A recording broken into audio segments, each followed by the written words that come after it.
You're humming again." Clara's hands stopped in the dough. She hadn't heard anyone come in. She hadn't heard the door. She hadn't heard anything because for 3 years there had been nothing to hear. And now there was a voice, low, careful, like a man who knew the weight of silence and didn't want to break it wrong. She turned slowly. A stranger stood in her doorway, dust on his shoulders, hat in his hands, eyes that had clearly seen more miles than they'd ever admit, and he was looking at her like she was something worth stopping for. If this story moves you, please subscribe to our channel and follow along until the very end, and leave a comment telling us what city you're watching from. I want to see how far this story travels. Clara Whitmore had stopped expecting things. Not because she was broken, though some mornings it felt close, but because expectation required a kind of faith she could no longer afford. Faith cost energy. Energy cost hope. And hope, in Clara's experience, had a habit of leaving without explanation, taking everything else with it when it went. So she needed bread. Every morning. Before the sun came up. Before the town of Willow Creek, Wyoming, stirred itself awake and started needing things from her. She needed bread, and she hummed. 3 notes. The same 3, always in the same order, always at the same unhurried pace. Her grandmother had hummed it while working. Her mother, too, though her mother had stopped near the end when the humming felt like mockery. Clara had picked it up again after the funeral, not her mother's funeral, but Thomas's, because the silence that followed his death was the kind that could consume a person whole if they let it. So she didn't let it. She hummed. And she worked. And she told herself it was enough. The morning Ethan Cole arrived was a Tuesday in late October, and Clara had no reason to remember it as anything other than another Tuesday. She had been awake since 4:30. The kitchen still held the warmth from the night before barely, and she'd coaxed the stove back to life with the last of the dried oak she'd split herself 2 weekends ago. The dough was already in its second round. 4 loaves for the general store. 2 for Reverend Howell's household, though she'd stopped attending his services long enough ago that the arrangement felt increasingly transactional on both sides. She was humming. She wasn't aware of it. She never was. The door hadn't opened. She hadn't heard boots on the porch steps. But when she reached for the flour tin and turned there, he was filling the doorway, the way a man does when he's been traveling long enough that doorways feel like luxury. She didn't scream. That surprised her later when she thought about it. She wasn't the screaming type exactly, but a strange man in her kitchen before sunrise should have at least startled her. Instead, her first instinct was to assess him. Tall, not young, but not old either, somewhere in the middle distance of a life that had moved quickly. His hat was in his hands, which meant he'd taken it off before entering or just after, and either way, it was a gesture. His jaw carried several days of growth. His coat had seen considerable weather. But his eyes were the kind that had been quiet for a long time and had made peace with that. "I'm sorry," he said. "The door was open. I knocked, I don't think you heard." "I was humming," Clara said flatly, because it was true, and because she'd learned not to apologize for the things that kept her sane. "You were," he agreed. He didn't say anything else. Just stood there waiting, hat turning slowly in his hands. "What do you need?" Clara asked. "I smelled bread," he said. "From the road. I've been riding since before dark, and He stopped, seemed to reconsider whatever he'd been about to say. "I can pay." Clara looked at him for another moment. She'd had strange men come to her door before. Most of them wanted something she wasn't selling, and they made that clear inside the first 2 sentences. This man had used 4 sentences, and all he'd asked for was bread. "Sit down," she said, nodding toward the table. "It's not out of the oven yet." He sat. He didn't talk much while he waited. He didn't fill the silence with the kind of noise men made when they were uncomfortable. No comments about the weather. No questions about whether her husband was around. He simply sat, and occasionally his eyes moved around the kitchen, the way a man's eyes move when he's been in too many empty rooms and he's noting the difference. When the bread came out, Clara cut him 2 thick slices and put them on the table with the small pot of honey she kept for herself, The good honey, not the store kind. She wasn't sure why she got out the good honey. She didn't examine it. He ate slowly. He closed his eyes once briefly while chewing. Then he set down the bread and said quietly, "This tastes like something I've been missing for a long time." Clara was wiping down the counter. She stopped. "It's bread," she said. "Yes," he said. "But it's the kind someone made for something. Not just to sell." She didn't know what to say to that. So she said nothing. She went back to wiping the counter. He paid her twice what she would have asked, left the coins on the table without making her name a price, and thanked her and left. Clara stood in her kitchen after the door closed and listened to the sound of his horse moving down the road. Then she went back to her work. But she was no longer humming. She thought about it more than she should have. Not about him specifically, she didn't know enough about him to think about. She thought about the sentence. "This tastes like something I've been missing for a long time." It was a strange thing to say to a stranger. Too honest. Too direct. The kind of thing people usually kept inside because saying it out loud made you look like someone who'd been doing without. Clara knew what it looked like to do without. She had been doing without for 3 years.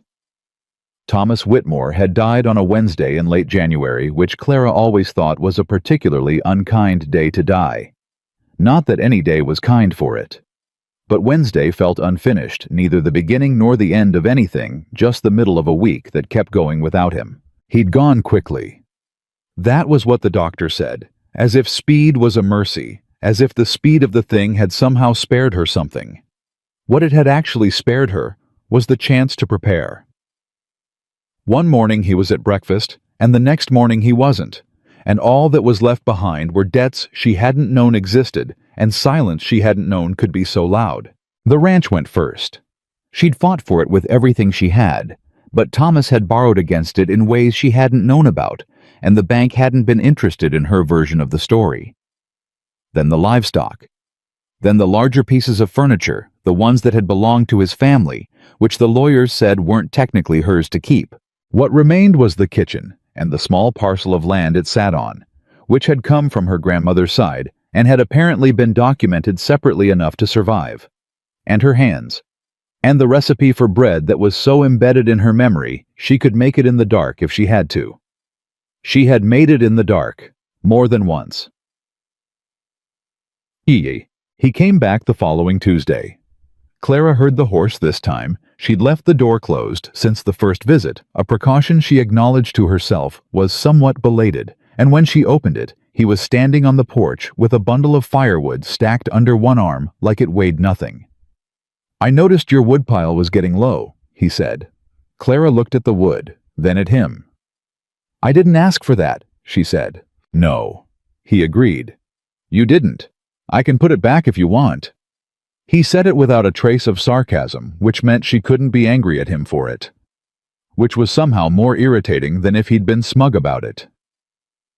"Leave it by the side of the house," she said, and stepped back. He stacked the wood with the same quiet competence he apparently brought to everything. When he came back to the door, she had bread cut and the good honey on the table again. He sat. She worked. Neither of them spoke for a while. "You live here alone?" he asked finally. "Yes," she said. "How long?" 3 years. He nodded, like that answered something he hadn't asked yet. "I'm Ethan," he said. "Ethan Cole." "I know," Clara said. "Mabel at the general store told me. She said you've been passing through." "Passing through," he repeated as if testing the phrase. "That's one way to put it. What's another way?" He was quiet for a moment.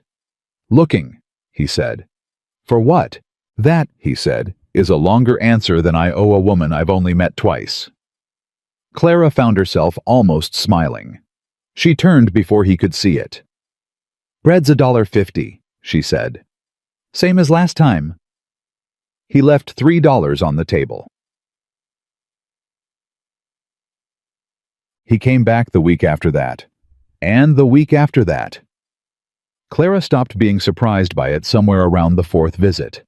She started without deciding to leaving the door unlocked on Tuesday mornings. She told herself it was because she was busy with the dough and couldn't stop to answer a knock. She didn't examine that too closely either. What she did examine carefully and with some suspicion was the fact that Ethan Cole never overstayed. He came. He ate. He sometimes fixed something small, the loose hinge on the porch door, the shutter that had been banging since September, and then he left. He never lingered past the point where his presence became an imposition. He seemed to understand without her saying it exactly where her edges were. That bothered her more than it should have, because she'd spent 3 years building those edges carefully. They were not invisible edges. Most people bumped into them constantly, then pulled back, and talked about how difficult Clara Whitmore had become since Thomas died. Ethan seemed to see them from a distance and simply walk parallel to them, never pressing, never testing, never asking her to lower them. She didn't know what to do with a man who didn't push.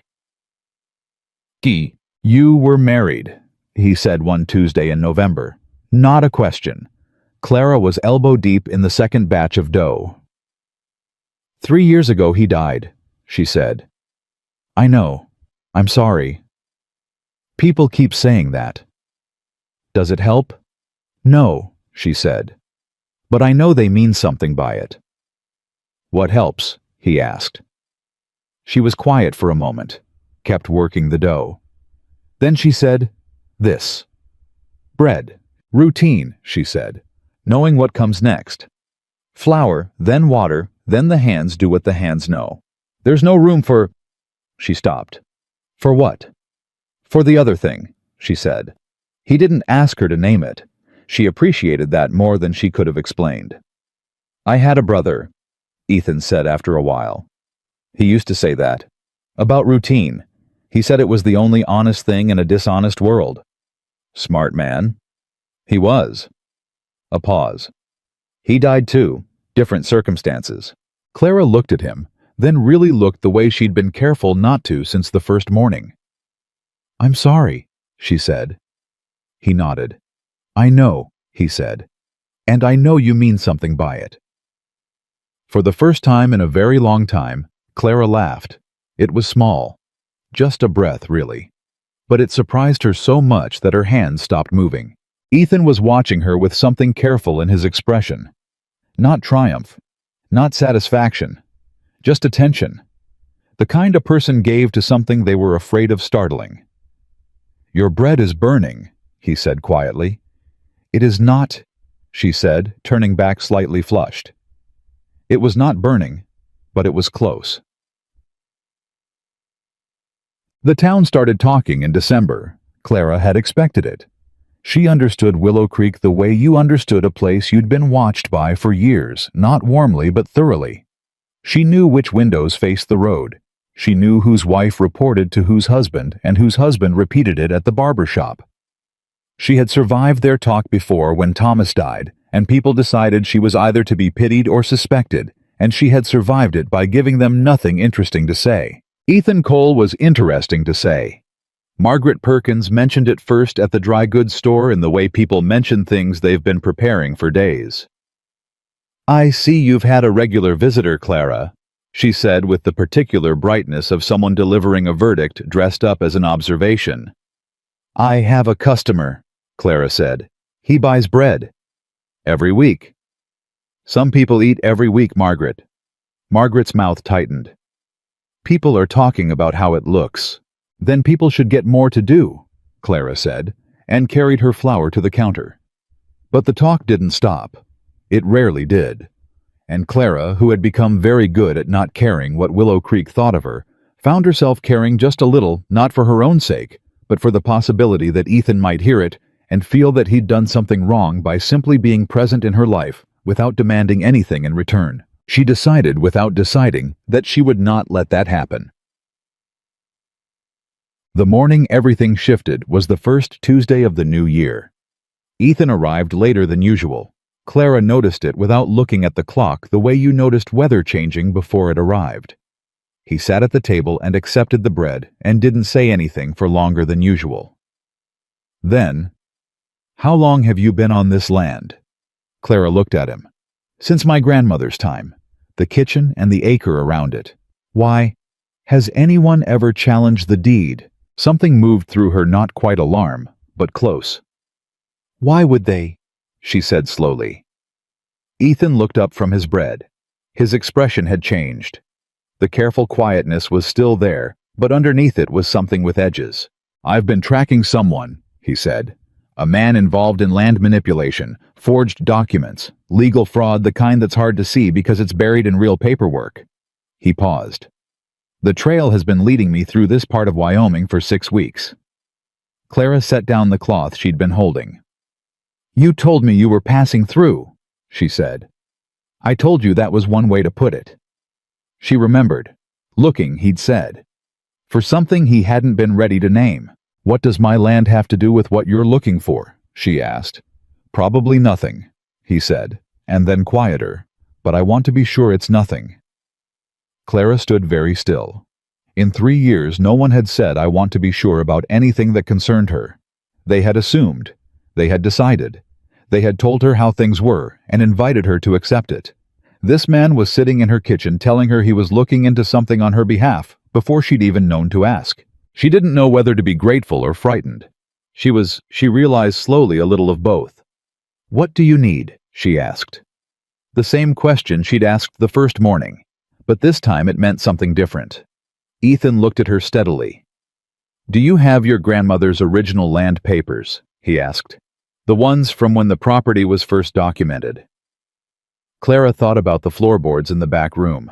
The ones she'd never opened because they'd always seemed like the kind of thing that held the past in place, and she had preferred for 3 years not to disturb it. Yes, she said quietly. I think I do. Huck. She didn't show him that day. She needed to think first. That was how Clara had always operated. Thought first, moved second, and trusted the space in between to reveal what was necessary. It had served her through Thomas's death and the bank's decisions and 3 winters alone, and she saw no reason to abandon it now. But that night, after the kitchen had gone cold and the last light was out, she lay awake and thought about what Ethan had said. The trail has been leading me through this part of Wyoming. She thought about the year after Thomas died, when 2 men from a surveying company she'd never heard of had come to ask questions about the property line. She'd told them what she knew, which wasn't much, and they'd seemed satisfied with that. She'd been too grieved at the time to wonder why they were asking. She thought about the lawyer who'd handled Thomas's estate, a man from out of town, who'd appeared quickly and worked quickly, and disappeared just as fast once the debts were settled and the ranch was gone. She thought about how easily things had been taken, how quietly, how legally, and she thought about the floorboards in the back room and what might be sleeping under them, and whether what was sleeping there was what she thought it was, or whether it was something older, something larger, something that had been waiting in the dark long before Thomas died, and long before she'd been left alone to hum herself through the mornings. She didn't sleep much that night. But for the first time in 3 years, the sleeplessness had a different quality to it. It wasn't emptiness keeping her awake. It was something that felt uncomfortably and undeniably like the first edge of a purpose she hadn't chosen, but might not be able to refuse. She found them on a Wednesday, which felt in some bitter corner of her mind like a perfectly appropriate day for the past to open its mouth. Clara had told herself she was going into the back room to inventory the canning jars. She had even carried a cloth with her for dusting, but her hands bypassed the shelves entirely and went straight to the floorboards in the far corner, the ones her grandmother had always told her were loose because of bad carpentry, never because of anything worth investigating. 3 of them came up easily. Too easily, as if they'd been lifted before. Underneath was a tin box, the old kind, with a pressed lid and a pattern of flowers worn down to ghosts. Clara sat back on her heels and stared at it for a moment. Then she opened it. Land documents. Original survey notes in handwriting she recognized as her grandmother's tight, careful. The script of a woman who had learned to write later than most and treated every letter like it cost something. A deed properly filed with a county seal that had aged to the color of rust. A second document she didn't immediately understand, a notation of boundaries that seemed to extend considerably further than the acre she'd been told was hers. She read it twice. then a third time. Then she put the lid back on the tin, carried it to the kitchen table, and sat with it in front of her until the light changed and the afternoon went gray. She didn't open it again until Tuesday. Ethan knew the moment he walked in. Not because she said anything she didn't, but the tin was on the table, and she was sitting across from it rather than working, which for Clara Whitmore was the equivalent of another person standing in the road waving both arms. He sat down slowly. "You found something," he said. "I found several things," Clara said. "I don't know what most of them mean." "Can I look?" She pushed the tin toward him. He opened it with the careful hands of a man who understood that some things once disturbed didn't settle back the same way. He went through the documents one by one. Clara watched his face, which told her more than she expected: a slight tightening around the jaw at the deed, a longer pause at the boundary notation, and then something that went very still when he reached the last document, one Clara had put at the bottom, because she'd understood at least. "What is that one?" she asked. Ethan looked up. "It's a transfer notation," he said. "Dated 8 years ago. It records a boundary adjustment, an official one filed at county level." He paused. "But the signature on it isn't your grandmother's." Clara felt the words land somewhere below her sternum. "She was still alive 8 years ago," Clara said carefully. "I know." "Then who signed it?" Ethan turned the document toward her and pointed to the signature at the bottom, neat, unhurried, belonging to a name Clara didn't recognize. "Harold Vane," she read aloud. "He's a notary in Cheyenne," Ethan said. "Or he was. He disappeared about 4 years ago, right around the time a federal investigator started looking into a network of land manipulations across 3 counties. He set the document down flat. "Clara, someone filed a boundary adjustment on your grandmother's property using a forged authorization. That adjustment would have quietly reduced your legal land holding by—" He looked at the original deed again. "By roughly 40 acres. 40 acres. Clara had been selling bread for 3 years to stay on an acre. "Where are those 40 acres now?" she said. Her voice was very flat, which meant she was working extremely hard to keep it that way. "I don't know yet," Ethan said. "But I have a strong suspicion they're attached to a land parcel that's been bought and sold 3 times in the last decade, and is currently held under a company name that exists only on paper." Clara stood up, walked to the window, stood there with her back to him. "Thomas didn't know," she said. It wasn't a question. It was the thing she needed to say out loud before she could move forward. "Almost certainly not," Ethan said quietly. "This is the kind of fraud that's designed to be invisible. You only see it if you know where to look.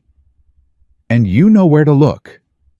"I've been looking for 2 years," he said, "since my brother lost his land the same way."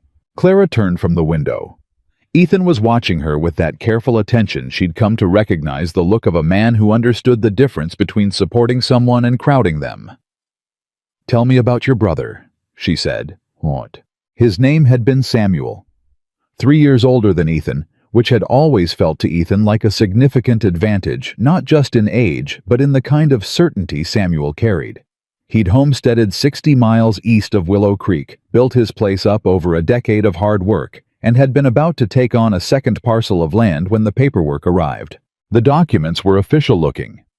They cited a boundary dispute going back to the original filing.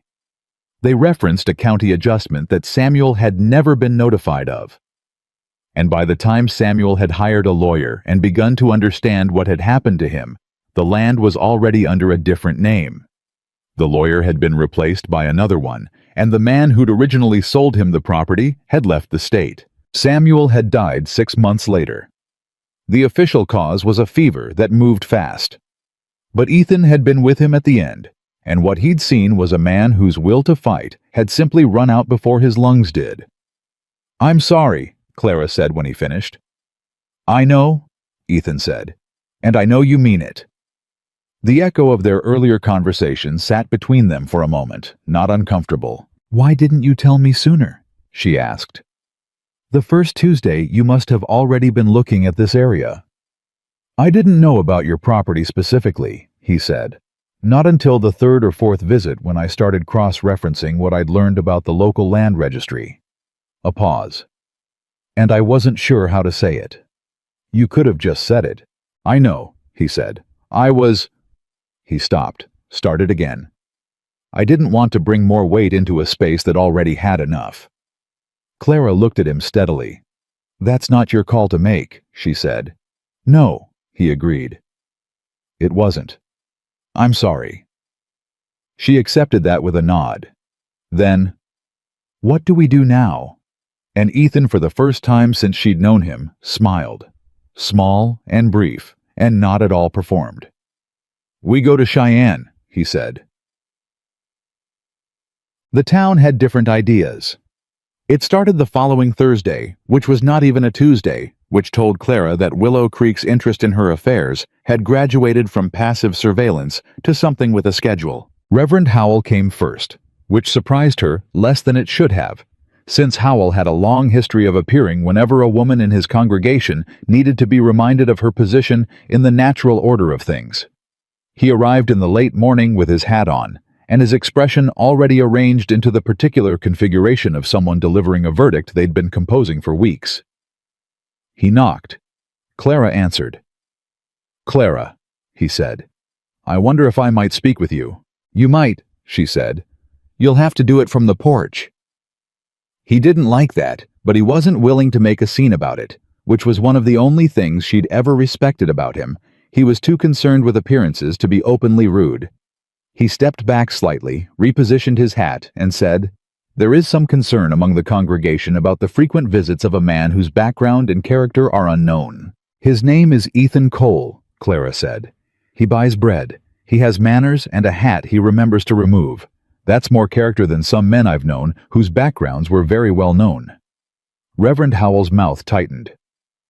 A widow in your position, my position, Clara said, is standing in my own doorway, in my own house, on my own land. What exactly about that position concerns you, Reverend? People are talking. People were talking when Thomas died too, she said. They said I was doing grief wrong, that I should sell the kitchen and go somewhere smaller, that I was too proud for a woman with no income. Their talking has never once altered the facts of my situation. She tilted her head slightly. What facts of my situation are you hoping to alter today? Howell stared at her for a moment. Then he said with some effort, I am simply asking you to be mindful of how this looks. I know you are, Clara said. And I'm simply telling you that how things look has never kept me warm or paid my accounts, and I have long since stopped organizing my life around it. She stepped back from the doorway. I have bread in the oven. Good day, Reverend. She closed the door before he had found his response. She stood in the kitchen and breathed through her nose for a count of 10. Then she went back to her bread. But her hands were shaking slightly, which she noticed and resented because she had meant every word she'd said, and she did not want her hands to suggest otherwise. Margaret Perkins came 2 days later with Eleanor Hatch in her company, which meant the visit was not social, but strategic. Two people rarely just happened to be going the same direction in Willow Creek. Two people arriving together was a committee. Clara was outside when they came up the road carrying the wood from the side of the house in because the temperature had dropped overnight and the sky had the particular look of weather deciding something. Clara. Margaret's voice carried the warmth of someone who had decided that warmth was the most effective opening. Margaret. Eleanor.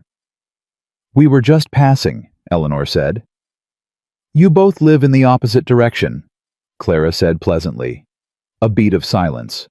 Margaret tried a different angle. We've been worried about you, truly. A woman alone with a man coming around that nobody knows, it isn't safe.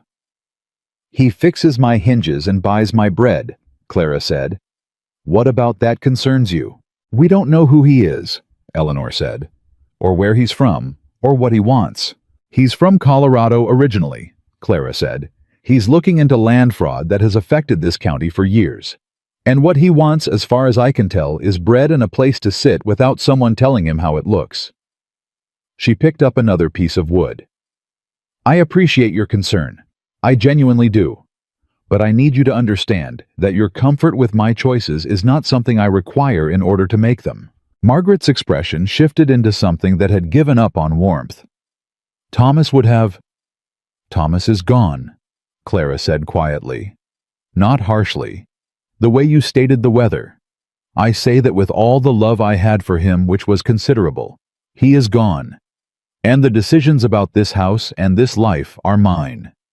She carried the wood inside and let the door close behind her. She set the wood down and stood in the kitchen and realized her hands had stopped shaking entirely. She didn't examine why, but something had settled in her chest, something that had been tilted for 3 years and had just now found its proper angle. Ethan heard about it.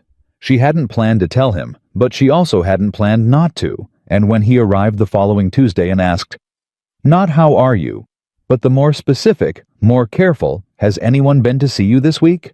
she told him. He listened without interrupting, which she'd come to appreciate as one of his most reliable qualities. When she finished, he was quiet for a moment. "I can stop coming," he said, "if it makes things harder for you." "No," Clara said, immediately, more immediately than she'd intended. She felt him notice that, and she kept her eyes on the bread. "I make my own decisions," she said after a moment. "I told them that. I'm not going to make a different one because someone expressed displeasure." Clara. Something about the way he said her name, not carefully, not cautiously, just directly like it was the most natural thing in the world, made her look up. "Thank you," he said. "Don't thank me for making my own choices," she said. "That's not a favor. That's just how things work." "I know," he said. "I'm thanking you for not treating them like they're someone else's to make." She looked at him for a long moment. Then she turned back to the bread. "We should go to Cheyenne before the month is out," she said. "The weather will close the passes by February." "I know," Ethan said. "I want to see the federal records myself," she said, "not rely on someone else's interpretation of them. That's the right call. And I want to understand exactly what was taken," she said. "All of it. Not just the 40 acres. Whatever else connects to this." A pause. "Whatever connects to Thomas." The last sentence came out smaller than she intended. Ethan didn't comment on it, which was the right thing to do. "I'll arrange the travel," he said. Roy Greer arrived on a Friday afternoon, 2 weeks before they were planning to leave for Cheyenne, and Clara knew he was wrong the moment she opened the door. She couldn't have explained it precisely. He was polite, well-dressed for a traveling man. He had an open face and a prepared smile, and he introduced himself as a land assessor from the county office in Laramie, there to verify some recorded boundaries in the area. Routine work, entirely routine. "I'm sorry to trouble you," he said. "I only need a few minutes of your time." Clara looked at him. She had spent 3 years alone on a piece of land, learning to trust what her body told her before her mind caught up. And what her body was telling her clearly, and without equivocation, was that this man had rehearsed this conversation. The smile was not spontaneous. The manner was not relaxed. The casualness with which he said routine was the casualness of someone who had been instructed to say it that way. "What specifically do you need to verify?" she asked without moving from the doorway. "Just the eastern boundary markers," he said. "Some of the older records have inconsistencies. You know how it is with properties that go back several generations."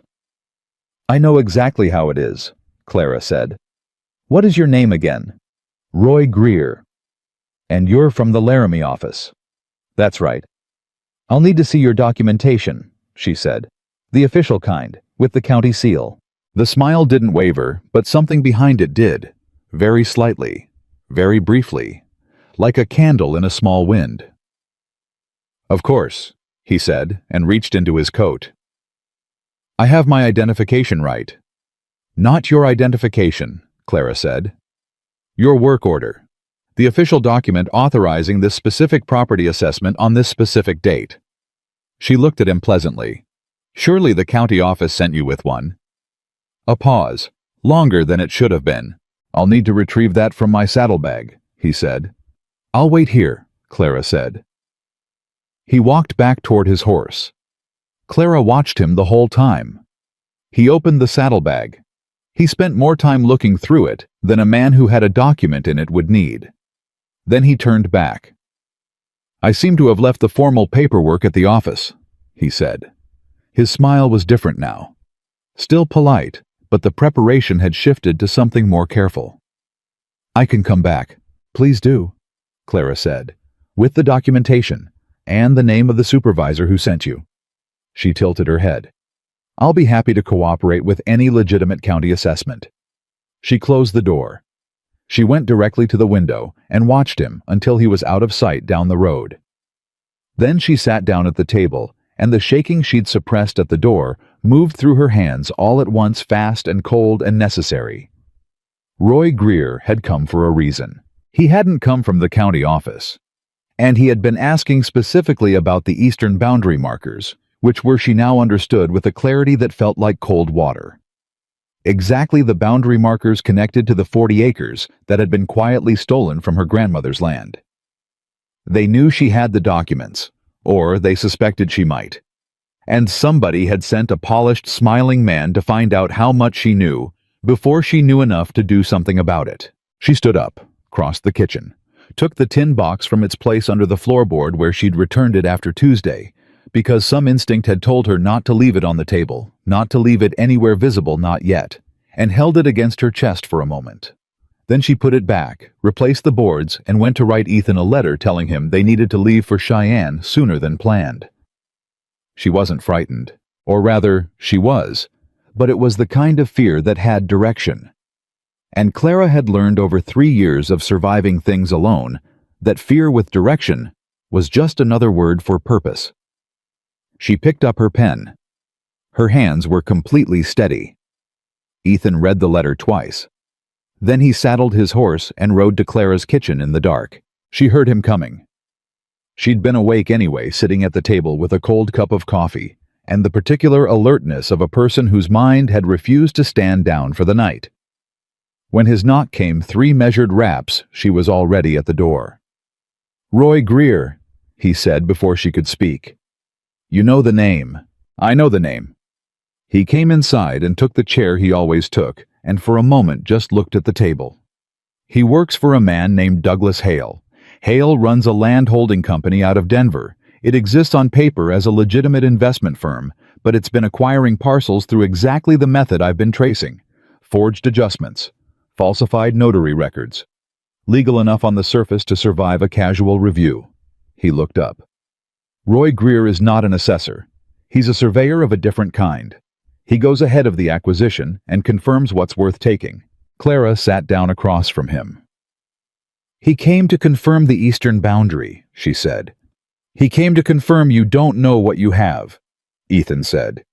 "If you'd let him look around and answered his questions without pushing back, he'd have reported that the property owner was uninformed and unlikely to resist." A pause. "The fact that you turned him away without documentation will have told him something different." "That I know," Clara said. "That you know something," Ethan said. "Which means they'll move faster now." The kitchen held that for a moment. "How much faster?" Clara asked. "I don't know," he said honestly, "but I don't think we have 3 weeks." Clara nodded once the way she nodded when she'd already decided something and was simply confirming it aloud. "We leave Monday," she said. "That's 4 days."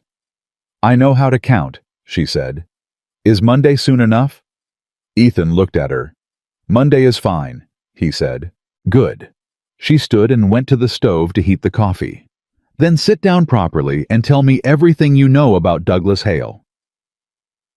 He told her. It took 2 hours, and most of the coffee, and by the end, Clara understood that what had happened to her grandmother's land was not an isolated incident, but one thread in something considerably larger and considerably older than she'd imagined. Douglas Hale had been operating in Wyoming and Colorado for nearly 15 years. The network he used was layered notaries, surveyors, county clerks in 2 jurisdictions who had been quietly compensated for looking in the right direction at the right moment. The fraud was never dramatic. That was its particular genius. It was slow and quiet and deeply patiently legal-looking. And by the time any individual landowner understood what had happened, the paperwork trail was buried under 3 or 4 subsequent transactions, and the original manipulation was nearly impossible to see. Nearly. "How did you find it?" Clara asked. "Samuel's case," Ethan said. "I spent 8 months after he died just reading. Every document, every transfer, every notary seal, and I found one inconsistency, one signature that appeared on Samuel's adjustment and on a separate adjustment in a county 200 miles away on the same day." He turned his coffee cup slowly. "A man can't be in 2 places at once, but a forged signature can. And that signature led you here. It led me to Laramie first, then to 3 other properties in this county. Then—" He stopped. "Then to me?" Clara said. "I didn't know it was your property specifically until I'd been coming here a month," he said. "The parcel referenced in the records was listed under your grandmother's maiden name, Margaret Ellison. I didn't connect it to Whitmore until I saw the original deed in the tin." Clara was quiet for a moment. "Margaret," she said softly. "My grandmother's name." "Yes. She never told me she had more land than the acre." Clara's voice was measured, careful. "She left me this kitchen, and she said it was enough for a woman who worked hard. I thought she meant—" She stopped. "I thought she meant it as advice." "It may have been taken from her before she could tell you it existed," Ethan said gently. Clara set her cup down. "They took it from her," she said. "Not a question. A reckoning. That's what the federal records in Cheyenne should confirm." She stood up. "Then we leave Monday," she said again, and this time there was something under it that had nothing to do with the journey and everything to do with a woman who had just understood that 3 years of surviving alone on a stripped-down acre was not the natural consequence of her husband's debts. It was the consequence of theft. Deliberate. Documented. Hidden in plain sight. God. The 4 days before Monday were the longest Clara could remember since the week after Thomas died. She baked.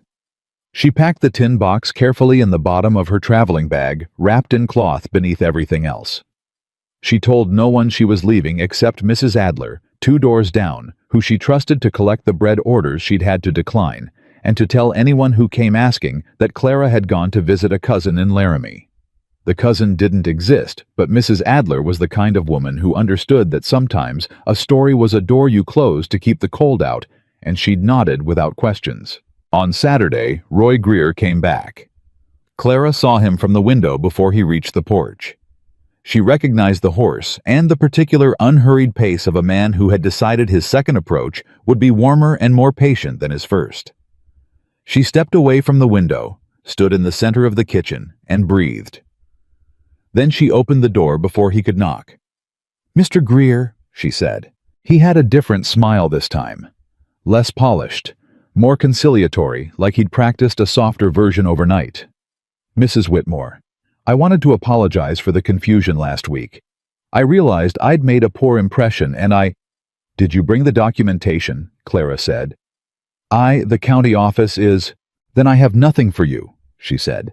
"When you have the official work order with the county seal and your supervisor's signature, I'll be happy to cooperate. Until then, I have to ask you to leave my property." Greer's conciliatory expression held for another beat. Then something in it shifted, not to anger, but to a kind of assessment. He was reading her, trying to determine how much she knew, how much she feared, how much she could be managed. "Mrs. Whitmore," he said, and his voice was lower now, stripped of the performance. "I think it would be better for everyone if you simply allowed this to proceed without complication." There it was. Not polite anymore. Not a survey. A message. Clara looked at him steadily and felt the fear move through her, and out the other side, the way it had been doing more and more lately, arriving acknowledged released. "Better for everyone," she repeated. "Or better for Douglas Hale." The name landed like a stone in still water. Greer went very still. "You've been doing your research," he said quietly. "I have," she said. "And so have the people I'm working with. You should probably know that before you decide whether this conversation is worth continuing." She kept her voice completely even. "Now please leave my property, Mr. Greer. I won't ask again." He left. But the way he left, without argument, without a parting threat, just a careful nod and a deliberate walk back to his horse, was worse than if he'd argued. It meant he'd gotten something from the exchange. Information. A sense of her position. Clara went back inside and sat with the shaking in her hands until it passed. Then she went to find Ethan and tell him they needed to move their departure to Sunday. Checked. They left before dawn. Ethan had arranged a second horse, a steady-tempered roan mare, that Clara took to without trouble, which would have surprised the people who assumed she had no practical skills beyond baking. She'd ridden most of her childhood. She'd just stopped when surviving didn't leave time for anything that wasn't essential. The road to Cheyenne was 2 days in good weather, and the weather was holding barely. They didn't talk much the first morning. The kind of silence between them had changed over the months. It was no longer the silence of strangers, being careful with each other, but something closer to the silence of people who had run out of need to fill space with noise. Clara rode and watched the land, and thought about her grandmother, who had worked this ground before her. Ethan rode beside her and watched the horizon with the practiced attentiveness of a man who had learned that threats arrived from expected directions as often as they didn't. It was late in the first afternoon when he said, "Can I ask you something?" "You can ask," Clara said. "When did you stop being afraid of them?" Clara considered that. "When Greer came back the second time," she said. "He said it would be better for everyone if I let it proceed. And I realized the only version of better he was offering required me to pretend I didn't know what I knew." She paused. "I've been pretending not to know things since Thomas died. About the debts. About the way people looked at me. About what my life had become." She kept her eyes forward. "I got tired of the pretending before I got tired of the fear." Ethan was quiet for a moment. "That's not a small thing," he said. "No," she agreed. "It isn't." They rode in silence for another mile. Then Clara asked the question she'd been carrying since the night he'd told her about Samuel. "Did you ever stop being angry?" she said. "About your brother?" "No," Ethan said, without hesitation. "But I learned to carry it differently. Anger that has nowhere to go burns the person holding it. Anger that has a direction is something else." "Purpose," Clara said. "Something like that." A pause. "Samuel used to say that too, that the honest things were the ones that moved in one direction. You quote him a lot." "I quote him because he was right more than I gave him credit for when he was alive," Ethan said. "That's a particular kind of regret. The kind that makes you want to make sure the words don't disappear." Clara thought about the 3-note melody she hummed every morning, about her grandmother's handwriting on the deed, about all the ways the dead left pieces of themselves in the living without asking permission.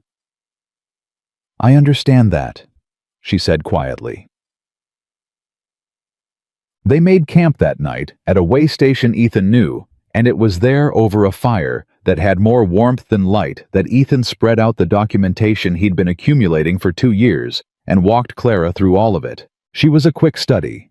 He had noticed this early, the way she read a thing once and asked a precise question rather than a general one, the way she tracked the thread of an argument without losing it when new information arrived. She was the kind of person who had been operating under conditions that had obscured how sharp she actually was, and watching her work through the documents was like watching something emerge that had been there the whole time. "This signature," she said, pointing to a transfer record. "Harold Vane. You said he was a notary. Licensed in Laramie County from 1871 to 1879, Ethan said. "And this adjustment on my grandmother's property is dated 1882. 3 years after his license lapsed," Ethan said. Clara looked at him. "So not only is the signature forged, it's signed with a credential that no longer existed." "Which means someone either didn't check," Ethan said, "or someone at the county level didn't care. Or was paid not to care," Clara said. "Yes." She sat back. "This is bigger than I thought," she said. "I know. This isn't just my 40 acres. "No," Ethan said. I have documentation on 11 properties in 3 counties. The land connected to your grandmother's parcel is one of the largest individual holdings in the pattern. Which is probably why Hale has been patient about it. He's been consolidating the smaller parcels first and leaving the significant ones for last. Because acquiring them too quickly would draw attention, Clara said. Exactly. She stared at the documents for a long moment. And the Federal Land Office in Cheyenne, they have records going back to the original filings, predating any of Hale's adjustments, Ethan said. If we can pull the original survey records and compare them to the adjusted ones, the discrepancies will be documented in federal ink. Hale can challenge county records. He can't challenge federal originals. Clara looked at him across the fire. How do you know all this? She said. The legal structure, the federal jurisdiction. You're a cowboy. Something crossed his face. Not offense, but something more complicated. A kind of recognition of a question that had been waiting. I studied law for 2 years, he said. Before Samuel's land trouble, I was going to practice. A pause. After he died practicing law inside a system that had been used to destroy him, he stopped. I couldn't sit in an office and file papers while the people who'd taken his land were filing papers of their own. Clara looked at him steadily. So you walked into it instead? Yes. That's either very brave or very reckless. It has been both, he said. Depending on the month. She almost smiled. Then she looked back down at the documents and said, We need to make sure we know exactly what we're asking for when we get to Cheyenne. I want to go in with a list, specific records, specific dates, specific parcel numbers. Already done, Ethan said, and handed her a written list from the inner pocket of his coat. Clara took it, read it, then looked at him again, that long assessing look she gave to things she was deciding about. You've been preparing for this for a long time, she said. Since before I found your door, he said. But you came back, she said. Every Tuesday, even before you knew about my property specifically. He didn't say anything immediately. The fire moved between them. The bread was very good, he said finally. Ethan. Yes, he said quietly. I came back. He didn't explain further. She didn't ask him to. But something in the space between them settled like a thing that had been hovering, had finally chosen where to land, and neither of them commented on it, because commenting would have made it smaller than it was. They reached Cheyenne the following afternoon. The Federal Land Office was a solid, unhurried building on a street that smelled of cold and new timber, and the clerk at the front desk was the kind of man who had spent a professional lifetime making things difficult for people who hadn't prepared properly. He looked at Clara, and looked at Ethan, and then looked at the list Clara placed on the counter, with the calm authority of someone who had been waiting a long time to put something down. We need these records, she said. Original federal survey filings. The parcel numbers are listed along with the filing dates and the county of record. The clerk looked at the list, looked at her again. This is a significant records request, he said. It could take several days, too. The Federal Records Access Statute requires provision within 24 hours for originals that are not under active legal dispute, Ethan said pleasantly from behind her. The clerk looked at him. He studied law, Clara said. The clerk pulled the list toward him and reached for a ledger. They had the records by the following morning. Clara sat across from Ethan at the small table in the boarding house where they'd taken separate rooms, and they went through every page together. The federal originals were exactly what Ethan had hoped, detailed, dated, signed by a federal surveyor whose credentials were impeccable and whose measurements didn't match the county adjustment records by a margin that was not clerical error. It was 43 acres, not 40. 43. And the federal document clearly recorded them as part of the parcel registered to Margaret Ellison, her grandmother's full legal name, with a boundary description that left no room for interpretation. This is enough, Ethan said. To file a challenge, Clara asked. To file a federal complaint, he said, which supersedes the county records and triggers a review that Hale's local contacts can't obstruct. The county clerk may have been compensated. The Federal Land Commissioner's office has no reason to be. He looked at her. Clara, this is it. This is what I've been looking for 2 years. Clara looked at the documents. Her grandmother's name on federal paper. Her land recorded and real and stolen so quietly that it had taken a decade and a dead man's grief and a cowboy who couldn't stop looking to bring it back to the surface. She thought about the morning she'd found the tin box, about the Tuesday she'd pushed it across the table without knowing what she was starting.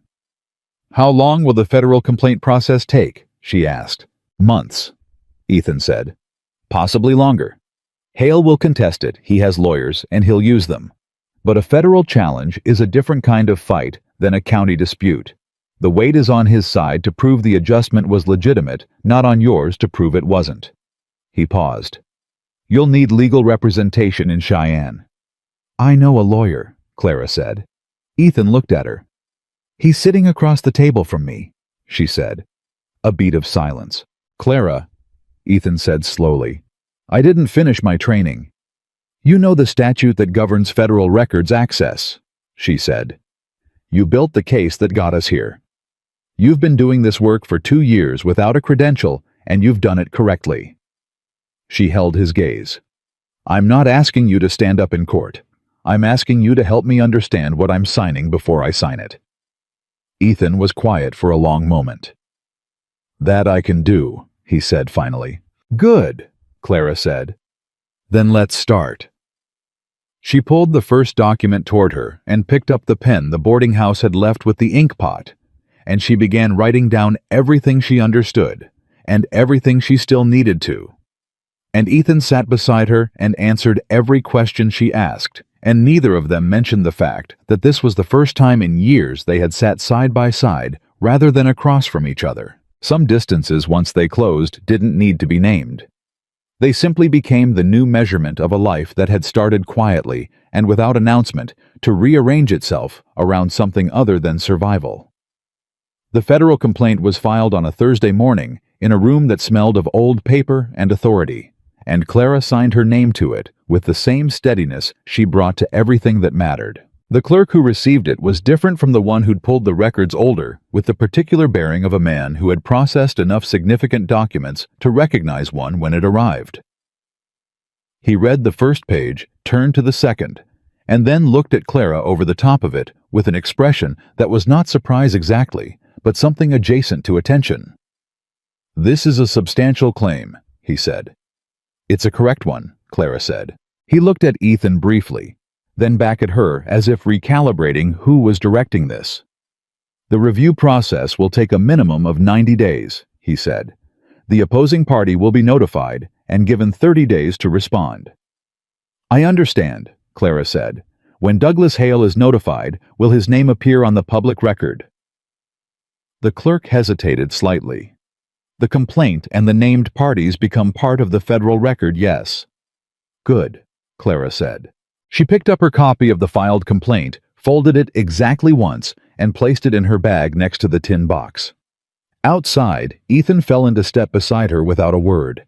They walked half a block before he said, You asked about the public record. If Hale's name is in federal documents, it becomes harder for him to operate the same way in other counties, Clara said. The people he's been working with, the county clerks, the notaries, they'll see that the federal office is looking. That changes the calculation for all of them. Ethan was quiet for a moment. You've been thinking about more than just your 43 acres, he said. 43 acres is what's mine, she said. But it's not the only land he took. She didn't look at him when she said it.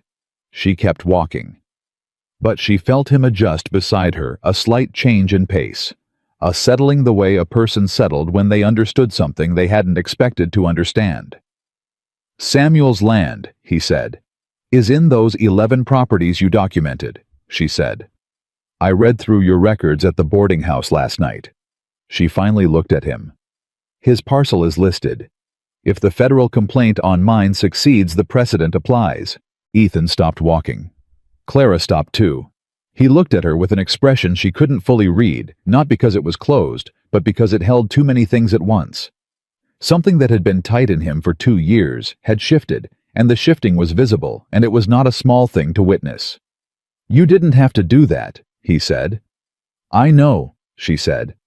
"I did it anyway." He looked away for a moment at something across the street that wasn't what he was actually seeing. "Thank you," he said quietly. "Don't thank me," Clara said. "Help me win." And they kept walking. They were 2 days out of Cheyenne on the return when the weather that had been threatening since they left finally made its decision. The temperature dropped in less than an hour, the kind of drop that felt personal, as if the sky had been waiting for the right moment to make things complicated. They pushed to reach a way station Ethan knew 12 miles off the main road, and they made it with the first hard sleet coming down behind them like a closing door. Inside there was a fire laid but not lit, and wood stacked by someone who'd used the station before and paid forward the courtesy. Ethan had it going in minutes. Clara unsaddled both horses without being asked which he noticed, without commenting on, and they settled in across from the fire, with the particular exhaustion of people who had been moving towards something difficult for a long time and had finally briefly stopped. "You should sleep," Ethan said. "I'm not tired," Clara said. "You haven't slept properly in 4 days." "I slept fine at the boarding house." "You read documents until 2 in the morning." She looked at him. "How do you know what time I stopped?" "Because the light under your door went out at 2, he said. "I was awake." Clara held his gaze for a moment. "Why were you awake?" He looked at the fire. "Thinking," he said. "About—" He didn't answer immediately. The sleet hit the roof with a sound like scattered grain, insistent and ongoing. The fire pushed heat into the small space. "About what happens after," he said finally. "After the complaint is resolved. After all of it," he said. "The complaint, the review. When it's done and the land is confirmed as yours, and Hale is in a position where he can no longer operate the same way." A pause. "I've been doing this for 2 years. I don't have a very clear picture of what comes next." Clara was quiet for a moment. Then, "What did you want?" "Before Samuel died. Before all of this." He thought about it with the honesty of someone who hadn't been asked the question in a very long time. "I wanted to practice law in a way that was useful," he said. "Not useful to people who already had everything. Useful to people who didn't know how to fight what was being done to them." "That's what you've been doing," Clara said. "Without the credential." "The credential is a piece of paper," she said. "What you've built is a 2-year case file that just got filed with a federal office. That's not nothing, Ethan." "No," he said. "But it's also not a life." The word landed in the room with more weight than he'd perhaps intended. He looked up from the fire and found her watching him with the same direct attention she gave to documents she needed to understand. "What does a life look like to you?" she asked. He didn't look away. "Something like what you have," he said carefully. "Somewhere that means something. Work that connects to something real." He stopped. "Someone who—" He stopped again. "Someone who—" "What?" Clara said. The fire cracked between them.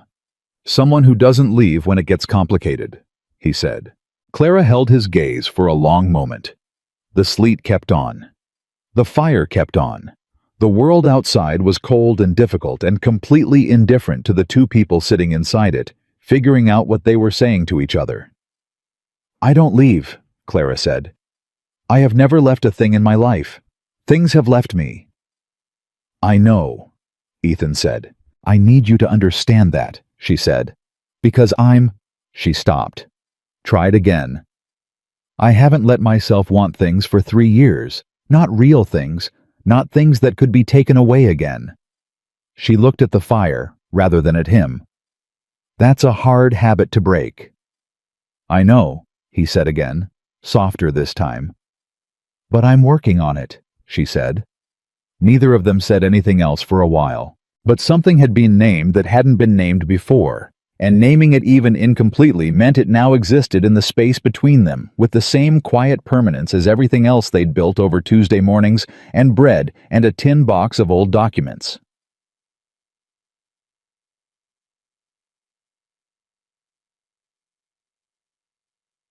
They were back in Willow Creek by Friday afternoon. The town looked the same as it always looked, which Clara had learned meant very little since Willow Creek's relationship with looking the same was essentially performative. Things were always happening underneath the surface that the surface declined to acknowledge. The first indication that something had shifted came from Mrs. Adler, who was at her door before Clara had finished stabling the horse. "There was a man here," Mrs. Adler said quietly, with the directness of someone who had been waiting to deliver this and had decided that waiting until morning would be irresponsible. "2 days ago, not Greer, different man, older, better dressed. He asked questions about you at the general store, then came here asking me where you'd gone." "What did you tell him?" Clara asked. "Laramie," Mrs. Adler said. "Cousin, exactly what you told me to say." She paused. "Clara, he went to the county records office. I have a friend there. She said he asked to see the property filings for this area, specifically anything under the name Ellison or Whitmore." Clara kept her expression even. "Thank you," she said. "What did he look like?" 60 or so, silver hair, very clean coat for a traveling man." Mrs. Adler hesitated. He had the manner of someone who was used to getting answers. Clara thanked her, went inside, and went directly to the floorboard. The tin box was untouched. She stood with it in her hands and understood that the older man in the clean coat was not Roy Greer's employer sending another surveyor. This was Douglas Hale himself, or someone very close to him. The federal filing had moved faster through the notification process than the clerk had suggested. Hale knew. He'd come personally, or sent someone who mattered to assess the situation before he responded, which meant he was taking it seriously, which meant the complaint had teeth. She put the tin box back. Then she went to find Ethan. He took the news with the focused stillness of someone who had been preparing for exactly this escalation, without being entirely certain when it would arrive. If Hale came to Willow Creek personally, he's not going to rely on Greer anymore, Ethan said. He'll bring his own lawyers. He'll file a counter-response to the federal complaint challenging the legitimacy of the original deed, probably arguing that the Margaret Ellison listed in the federal records is not legally connected to your inheritance of the property. But the deed in the tin box establishes the connection, Clara said. Yes, which means they'll challenge the deed. On what grounds? Age, condition, chain of custody. He paused. They'll argue it can't be verified as authentic. Clara thought about this. Can it be verified? The federal surveyor who made the original filing is dead, Ethan said. But the survey markers he placed on the property boundaries, physical markers, iron stakes set according to the federal specifications of the time, should still be there. He looked at her. If they are, they corroborate the boundary measurements in the federal record exactly. That's physical evidence that predates anything Hale has filed. Clara was already reaching for her coat. Then we need to find them before his people do. Ethan stood. Clara, it's nearly dark. I know, she said. Bring a lantern. Dient. They found the first stake at the far eastern edge of the property, buried under 20 years of grass and hardpack, exactly where the federal survey said it would be. It was iron old and rust-patched but solid, and when Ethan cleared the ground around it, the federal survey marker stamp was still legible on the flat top. Clara crouched beside it and looked at it for a long moment. Her grandmother had walked this land, had known these markers were here, had perhaps stood in this exact spot, and understood what they meant, had carried that knowledge quietly for years, while the world arranged itself into a shape that didn't include her properly. She knew, Clara said. Probably, Ethan agreed. She didn't fight it, Clara said. She may not have had the means, Ethan said quietly. Or the connections, or anyone to tell her how. Clara stood. I do, she said. They found 2 more stakes before the dark made looking impractical. Each one in the position the federal survey specified, each one bearing the same surveyor's mark. Ethan photographed the positions relative to existing landmarks with the methodical care of a man building a case that would need to survive a legal challenge, drawing precise diagrams by lantern light, while Clara held the lantern steady and told him measurements as he called for them. It was nearly midnight when they finished. They walked back to the kitchen without speaking, and Ethan laid the diagrams on the table alongside the federal survey records, and together they could see it clearly: the original boundary, the federal markers, the adjusted record, and the 43-acre gap between what had been recorded and what had been quietly taken. "This is the physical corroboration," Ethan said. "A court can look at these diagrams alongside the federal records and see the discrepancy confirmed in the ground itself." "Hale can't adjust a physical iron stake," Clara said. "No," Ethan said. "He can't." Clara looked at the documents spread across the kitchen table. Her grandmother's name, her grandmother's land. 3 years of her own life, shaped around a loss she hadn't known was a crime.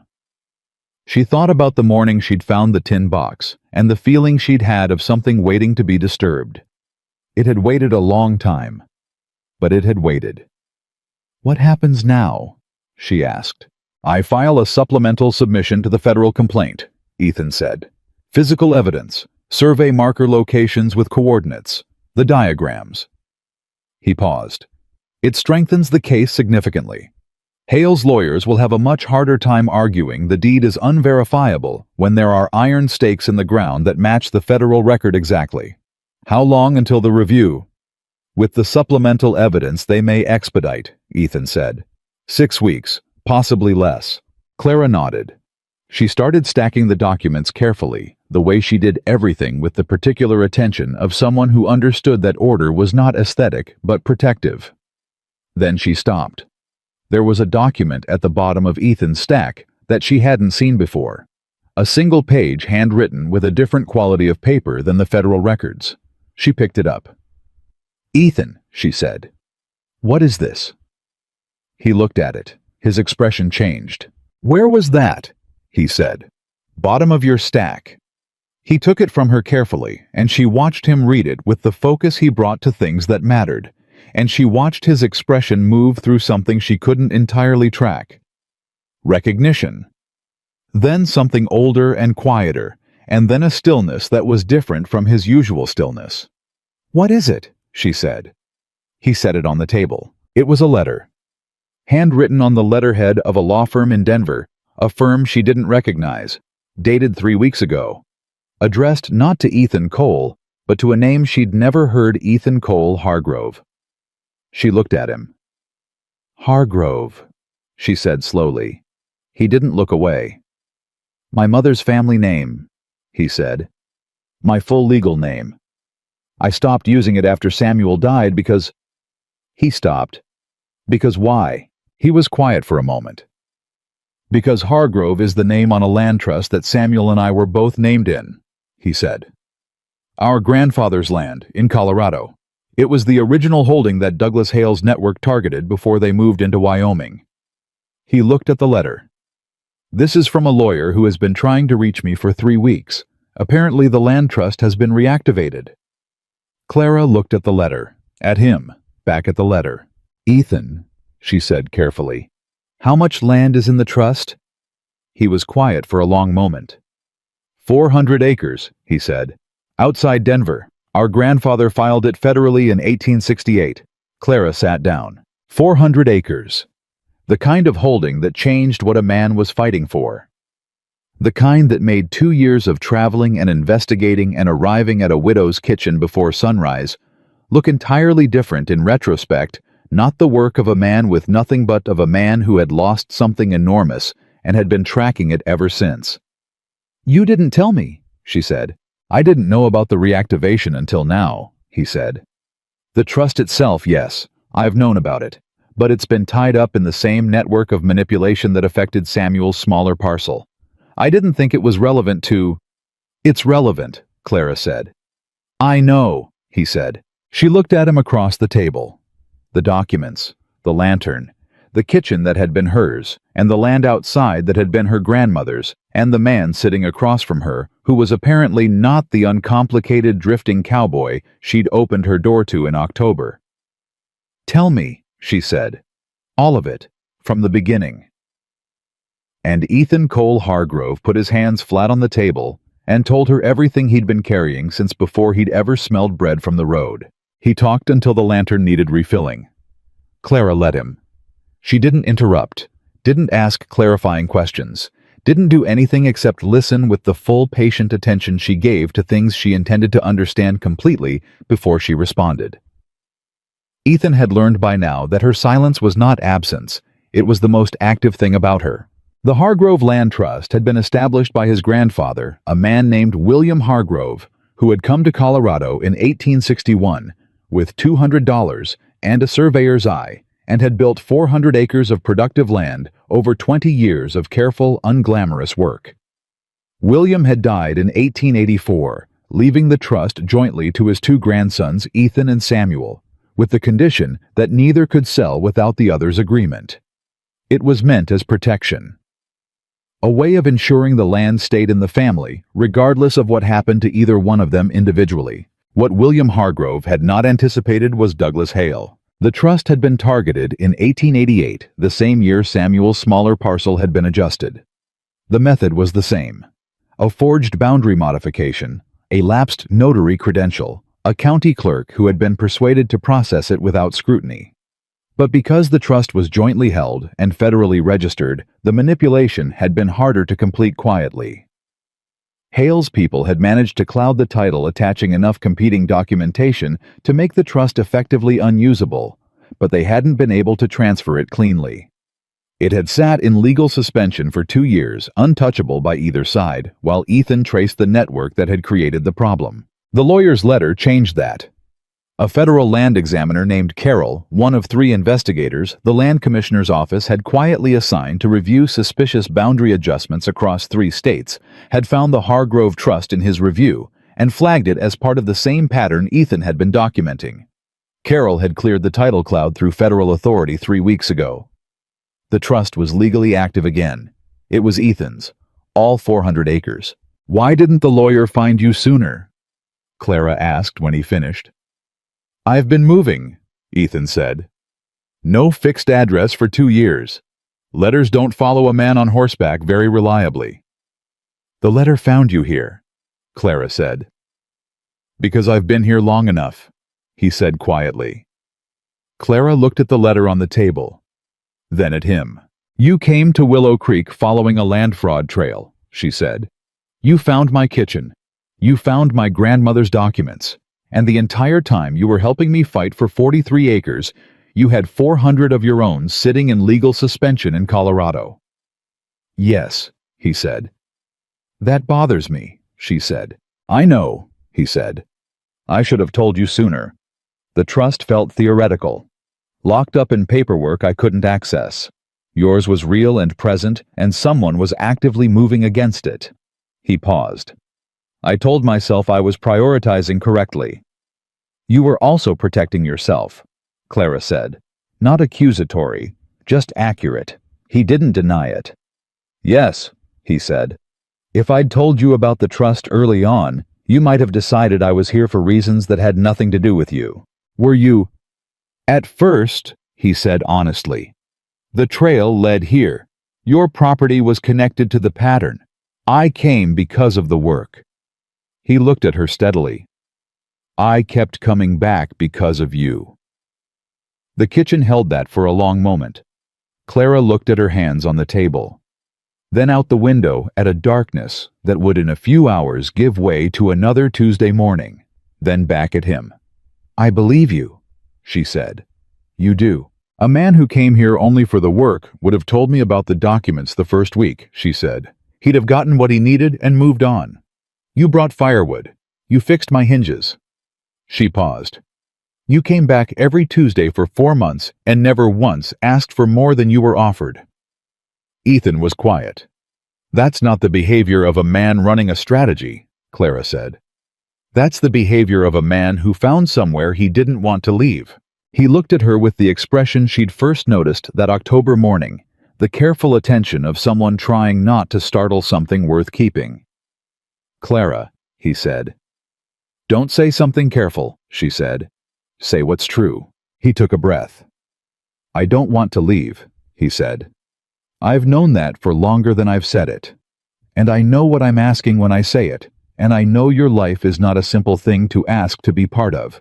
And I know you have every right to tell me the timing is wrong, or the history is too complicated, or—" "Ethan," she said. "Yes."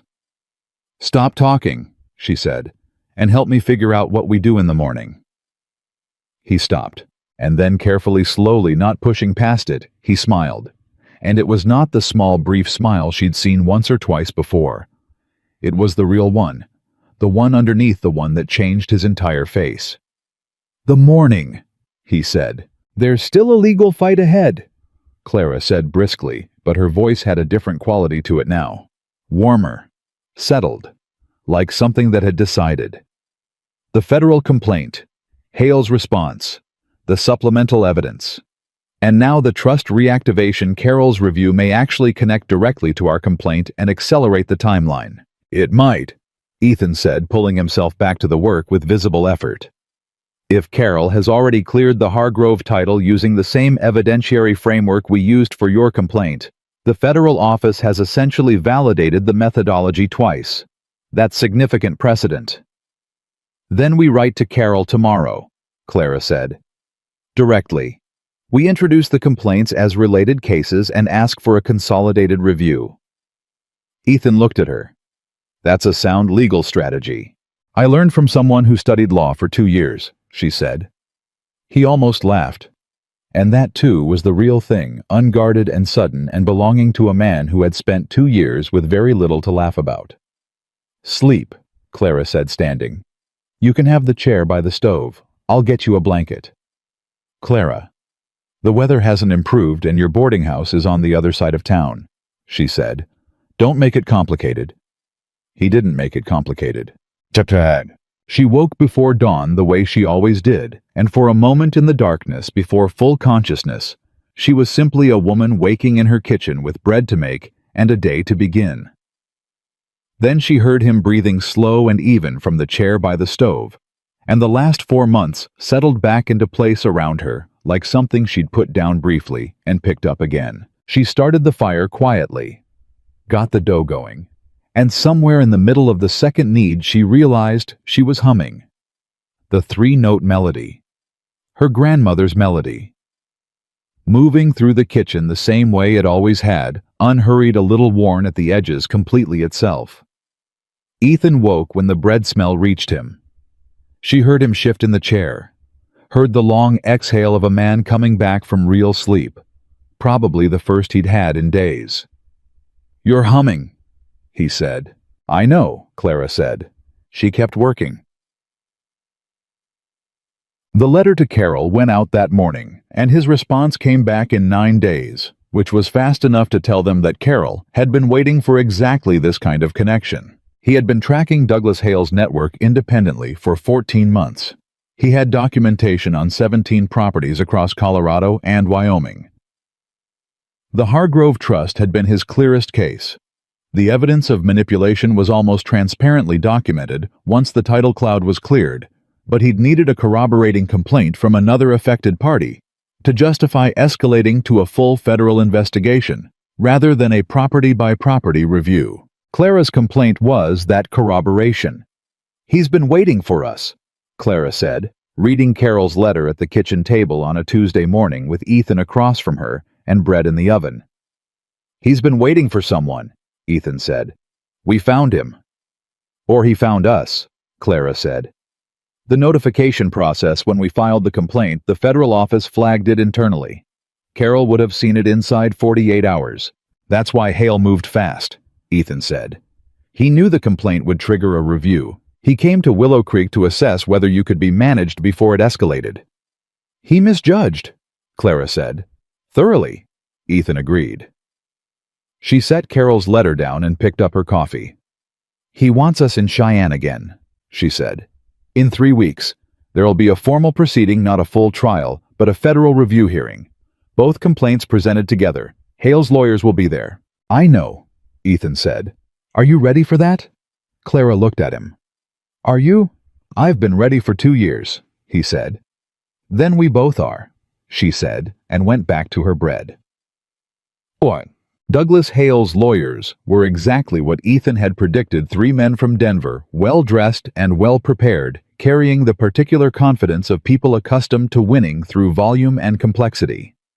They filed a 40-page counter-response to Clara's complaint that challenged the authenticity of the original deed, disputed the chain of inheritance from Margaret Ellison to Clara Whitmore, and argued that the survey markers Ethan had documented were insufficiently verified to constitute physical corroboration. Clara read all 40 pages.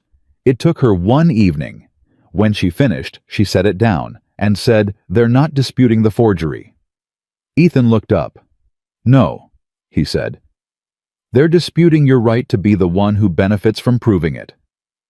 "Which means they know the forgery is provable," she said. "They've conceded the substance and shifted to attacking my standing." "That's the play," Ethan said. "If they can argue you're not the legal heir to the original filing, the land reverts to an open claim rather than to you specifically. And an open claim is much easier for them to acquire through the same legal mechanisms they've been using all along," Clara said. "Yes." She was quiet for a moment. "What do we need to establish my standing?" "The inheritance line," Ethan said. "Clear documentation from your grandmother, Margaret Ellison, to you through your mother if applicable or directly." He paused. "Do you have your grandmother's will?" Clara thought. "My mother had it," she said. "She kept it with her own papers. When she died, her papers came to me." She stood up. "I've never opened that box." The box was in the back room.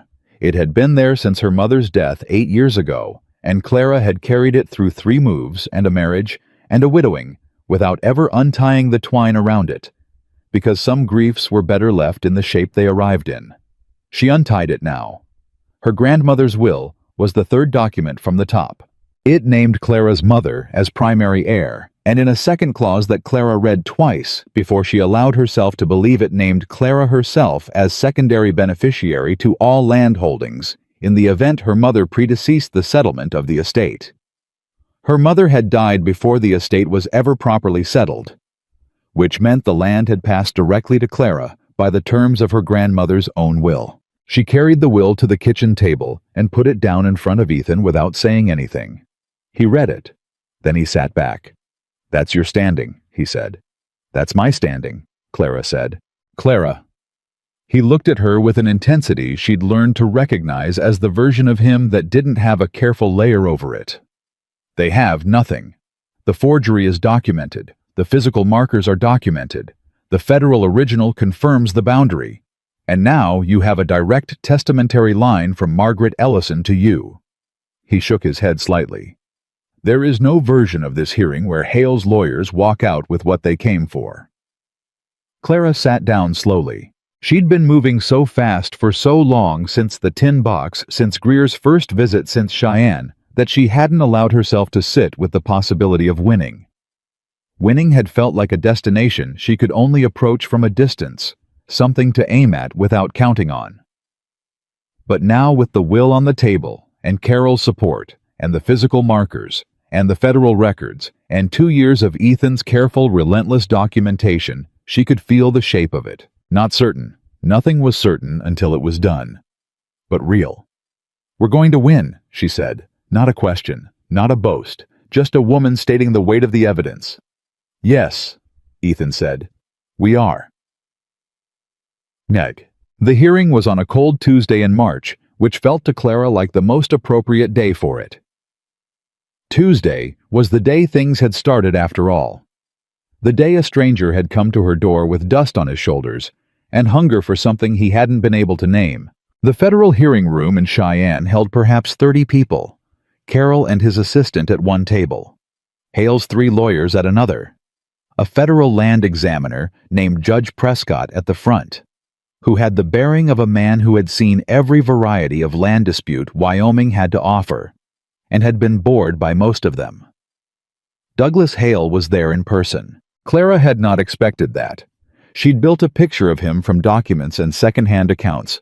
A careful man, a patient man, someone who operated through intermediaries and paperwork.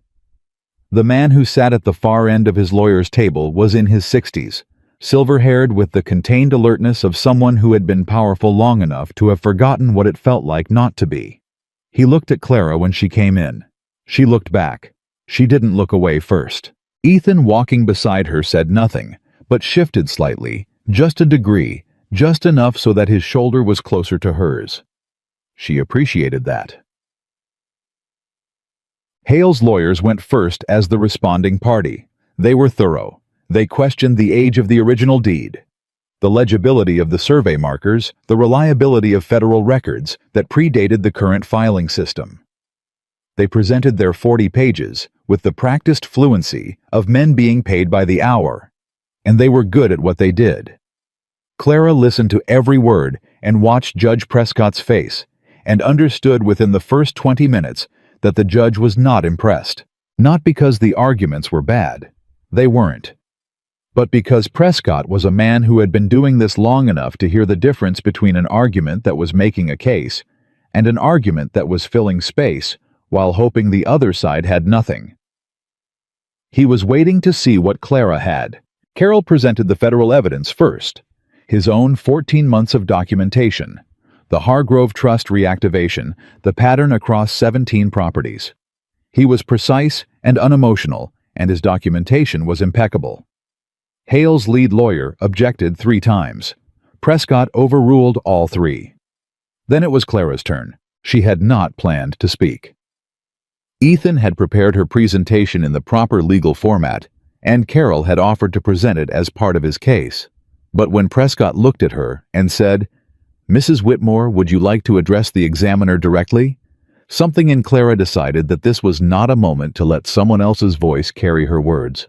"Yes," she said and stood. She presented it simply. The tin box, her grandmother's will, the federal original with Margaret Ellison's full legal name.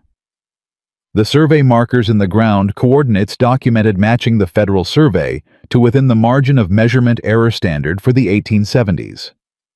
The forged notary signature Harold Vane credential lapsed 3 years before the date on the adjustment. The adjusted record, the 43-acre gap. She put each document on the table in front of Prescott in the order she'd organized them, and she explained each one clearly and without elaboration, and she did not perform distress or triumph or anything other than a woman presenting facts she had taken considerable trouble to assemble. When she finished, the room was quiet. Hale's lead lawyer said, "The authenticity of the original deed remains. The will establishes Mrs. Whitmore's standing regardless of the deed's age," Prescott said, without looking up from the documents in front of him. "The deed corroborates the federal original. The federal original is a federal record, and its authenticity is not subject to challenge in this proceeding." He turned a page. "The survey markers, photographed and diagrammed," Ethan said from beside Clara. "Coordinates provided. They match the federal survey measurements within documented historical margin." Prescott looked at him. "And you are?" "Ethan Cole Hargrove," Ethan said. "Named party in the connected complaint. 2 years of field documentation on this network."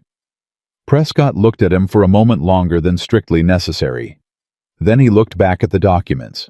Hale's lawyer tried twice more. Both times Prescott redirected with the quiet efficiency of a man who had already reached his conclusion and was managing the formality of reaching it properly. The deliberation took 40 minutes. Clara sat with her hands in her lap and her back straight, and did not allow herself to move or speak or do anything that would use up the steadiness she needed for whatever came next. Ethan sat beside her and didn't speak either, but at some point she couldn't have said exactly when his hand was on the table next to hers. Not touching, just there, close enough. She put her hand on top of his. Neither of them said anything. When Prescott returned, the room reorganized itself into the particular silence of people who understood that something was ending. In the matter of the federal complaint filed by Clara Whitmore regarding the property originally registered under the name Margaret Ellison, Prescott said, "This examiner finds that the boundary adjustment filed in 1882 was executed using fraudulent notary credentials and does not constitute a valid modification of the original federal survey. He looked up briefly. The property boundaries revert to those established in the original 1871 filing. The parcel of 43 acres is confirmed as part of the legal holding of Clara Whitmore, as established by direct testamentary succession from Margaret Ellison.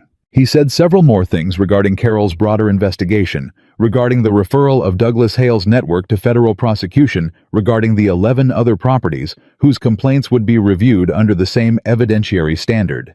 But Clara heard them from a distance, through the specific quality of silence that arrived when something you'd been fighting for finally stopped being a fight. Not celebration. Not relief exactly. Something more settled than either of those. Beside her, she felt Ethan exhale long and slow and complete the way a man breathed out 2 years of carrying something alone. Across the room, Douglas Hale sat very still while his lawyers gathered papers with the efficient movements of men who were already calculating the next problem. He did not look at Clara again. He didn't need to. He understood precisely what had happened. Clara watched him stand and button his coat and walk out, and she felt nothing toward him. Not triumph, not anger. He had been a force moving against her life, and now that force was redirected, and the absence of it was simply the absence of it. What remained was the land. Her grandmother's land. Her land. Carol found them outside afterward and shook Ethan's hand, and then, somewhat to his own apparent surprise, shook Clara's. "Mrs. Whitmore," he said, "the way you organized and presented that documentation, most lawyers I know would have taken twice as long." "I've been organizing things carefully my whole life," Clara said. "I just didn't always have the right things to organize." Carol smiled. "The broader investigation will take time," he said. "Hale's prosecution months, possibly years, but the property findings stand independently. Your land is yours regardless of how long the rest takes." "And the other 11 properties?" Clara asked. "The findings in your case and Mr. Hargrove's set the standard," Carol said.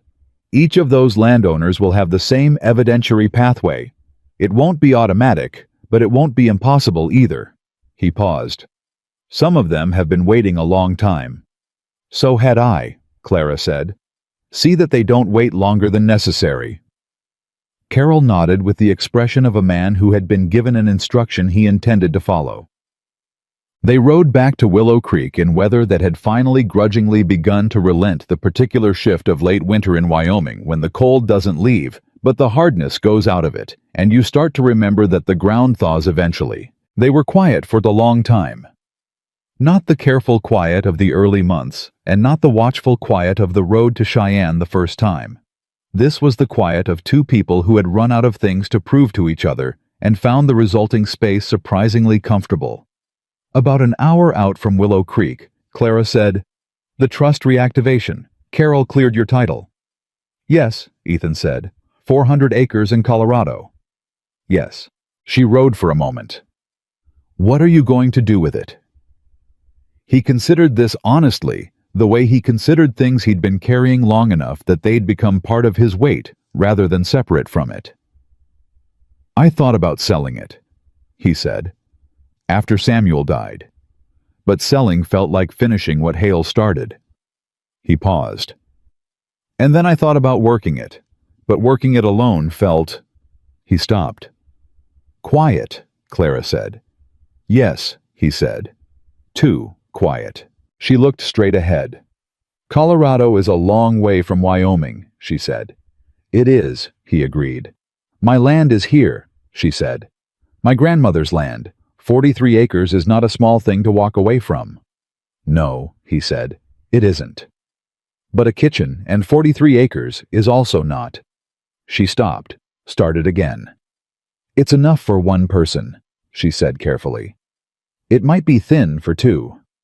Ethan pulled his horse to a stop. Clara stopped hers beside him.